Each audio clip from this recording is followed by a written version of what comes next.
Okay children, we have revised the 2-letter, 3-letter and vowel sound and the missing word.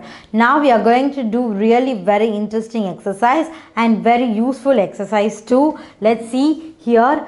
T-U-B, tub, isn't it? This is a tub. If you put end E, then it will become a tube. It having a individual meaning.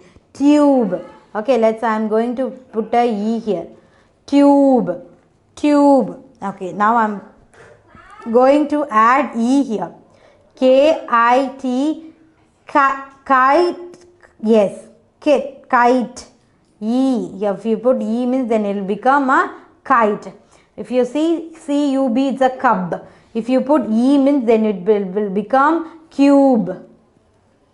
If it become C-U-B means then we have to say cub. If you put E means then it will become a cube.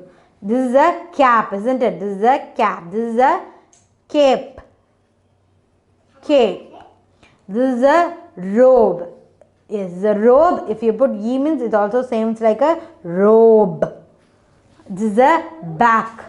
Then you will put E means then it will become a bake. Bake. This is a bit. If you put E means then it will be sounds like bite. Bite. This is a nin. If you put E means then it will become a nyan.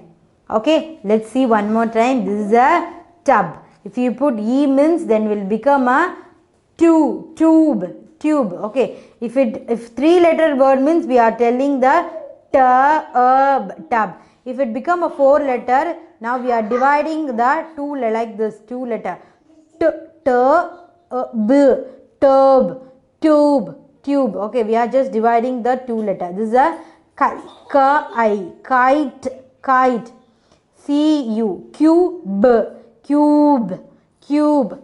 I'm dividing again. Cup. I'm dividing again. Robe. Then again bake. B-I, bite. N-I, nine. Okay, if it will become a 4-letter, then we have to divide at the 2. Okay, if you are dividing the 2, then we can get the correct sound of the each and every letter. Okay, we have so far add the E letter at the end of the each and every word, and we'll see what are the different pronunciation and what are the different meanings and each and every letter having after we add the E to the end letter. Okay, if you add E to the end letter, it having its own meaning, and also the pronunciation also getting a different, isn't it? Okay, if you're not understand, don't worry, we are going to do more exercise like this. You can understand very betterly. Let's do the next exercise.